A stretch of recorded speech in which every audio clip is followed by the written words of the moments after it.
All right, here's the 20 feet of creek I'm going to measure here. Measure the velocity. Here's the tape measure. Lay that out along here. Down to 20 feet. Here are my two assistants, my dad, my little brother, Ryan and Judd. And we will get in the water and do this. I'll do the main stream here. You recording? Yep. All right, and go. 1, 2, 3, 4, 7, 9, 10, 11, 12, 15, 16, 17, 18, 19, 20, 21, 22, 23, 24, 25. That's faster. 27. All right, how wide is it? We're videotaping. I'm on the edge here. Good.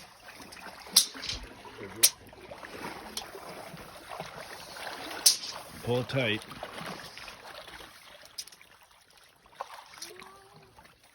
Look at that.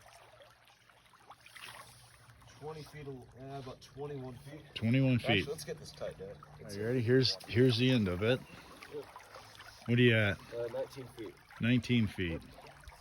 All right, just measured this creek and in 9 different locations. Added it all together, averaged it. Average depth of this section of the creek is 10 inches. So, there you go. You good? Yes. Awesome.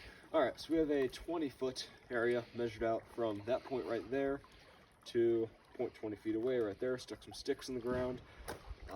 Measured the average depth. I think the average depth here is a little deeper than the, where's it shout? I'll check the end. I will measure that.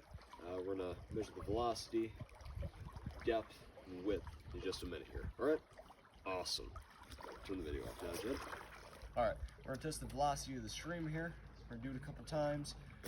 Probably just once on camera because you don't want to take up too much video storage. All right, quick update on weather conditions. It's supposed to rain tonight. Hasn't rained in a while though, so the stream's kind of low, which actually isn't half bad for the experiment. We will start right now. 1, 2, 3, 4, 5, 6. Keep an eye on that stick, Judd. See when it passes. Okay. 10. 13, 14, 15. Now. Now, okay, cool. That took about 15 seconds. You can stop the video now, Judd. We'll do some testing. Yes. All right. So average speed of average velocity of this section of the stream is 15 seconds. All right. Stop, Judd. Start. Yes. All right. We're gonna measure the width of the stream now. See how wide this thing is in a couple places. And stop. All right. Average width of this section of the stream here is 20 feet. I will now measure the depth of this section of the stream in about probably 9 different points and average that. Okay. All right, average depth of this section of the river is 8 inches. So it's 2 inches less than the other one, which I think reflects in the velocity that is changed here. So, yeah. All right, I guess I'll fill the rest of this when I get home.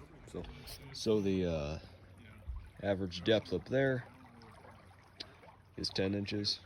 It takes 22 seconds for a float to go down 20 feet. Average depth here is 8 inches. It takes a float 15 seconds to travel 20 feet. So, got a bit of a difference there. And that is the only difference I found. So, everything else, width and length of the section being tried is exactly the same.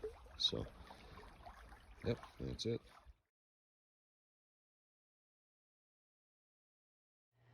Hey, hope you enjoyed watching some of my experiment play out there. I know I enjoyed it. That was fun. Yeah, so we gotta continue the video a little bit.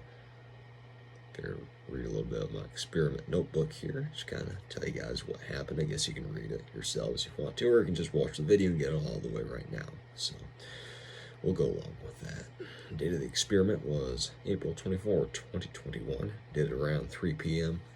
Weather conditions were a little bit cloudy, occasional drizzle and a light breeze from the west, but nothing to be concerned about because we were at a low enough elevation it really didn't touch us. The goal of the experiment was to see how the depth of the stream affects the velocity of the stream. My tools consisted of a tape measure, a wristwatch, a pair of waders, and small sticks to use as floats. Tried to keep them about the same size and width, so I didn't really have much going on there. My assistants were my little brother Judd and my father Ryan. My assistants assisted me by holding the tape measure, helping to determine when the float crossed the 20-foot mark on the stretch of the creek being tested. Our methods consist of dropping a small stick into the stream to test the velocity of said stream. My method for measuring the width of the stream was to have my young assistant, Judd, little brother, hold one end of the tape measure while I held the other end and walked to the other side of the creek.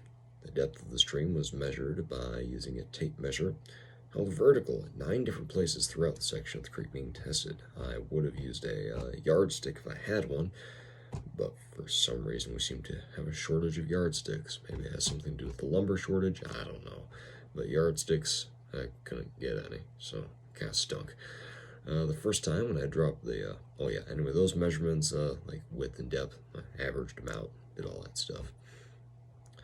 First time when I dropped the float to the water, it became caught in a small eddy. The following floats avoided the trap somehow, but it ended up having a little effect on our average velocity at the first testing location. Not too much, but just a little effect there. The result of our testing revealed that the drop in depth at the second testing location did cause a large increase in the velocity of the stretch of stream being tested. I'll give you the exact numbers later in my little just notebook full of mathematical equations and such here. That will also be posted. I'll make sure you guys get to see that. So anyway, yeah, there was a large increase in the velocity of that stream when it got all shallow like that. So the result of our test, in the video, the first stretch of creek being tested is slightly up from the bridge, and the second location just below. So the original location that I was going to do that at, a little up around the bend almost of the creek, turns out a whole bunch of trees fell during the winter or whatever since I was last there. And so that wasn't really a good place to test it all. Couldn't have really gotten in there and measured anything accurately, and so many logs wouldn't have been able to float in a straight line at all. So that's really why we had to do things the way we did, make a couple changes right off the barrel of the gun there. Just going out and say, okay, well, that's not going to work, so we're going to do this instead. And it ended up working pretty well. So I didn't mind doing that. Probably worked out for the better. So, yeah, at the testing location, there was very little wind as a result of the creek being at a rather low elevation. You might not be able to see it in the video, but the creek kind of runs through this gully. So there's another side of the creek up from the banks. There's just too big. I guess there's hills on the other side of it. So it's a good 20 feet down from the rest of the land. Not a lot of wind gets down there, so I wasn't too worried about that, and didn't really have to be. Not a lot of wind got to us, so I was pretty happy about that. During the second location of the test, the camera was held and operated by Judd, age 7, my little brother. He did a surprisingly good job at it, and was able to film what needed to be filmed. He was also in charge of telling me when the float passed the 20-foot mark. I reasoned against running down the creek to do this job myself out of the fear of disrupting the current too much. And yeah, at that point I didn't have my dad to help me because he had gotten distracted with something else. I'm not sure what. Just talking with Uncle Herm and my grandpa, I guess. Just chatting it up. He's a real social butterfly, that one. Never mind, though. He had to help me with that whole ordeal there, and he'd wander off somewhere else. But yeah, there's some information in my video there. There's some more information in case you guys were wanting to know what happened. There's some gaps in the video. Sorry about that. Turns out Judd turned off the camera when I thought he had it on. So I had to kind of explain things, what was happening. I could just measure it with the tape measure. But alright, there you guys go. Hasta la vista.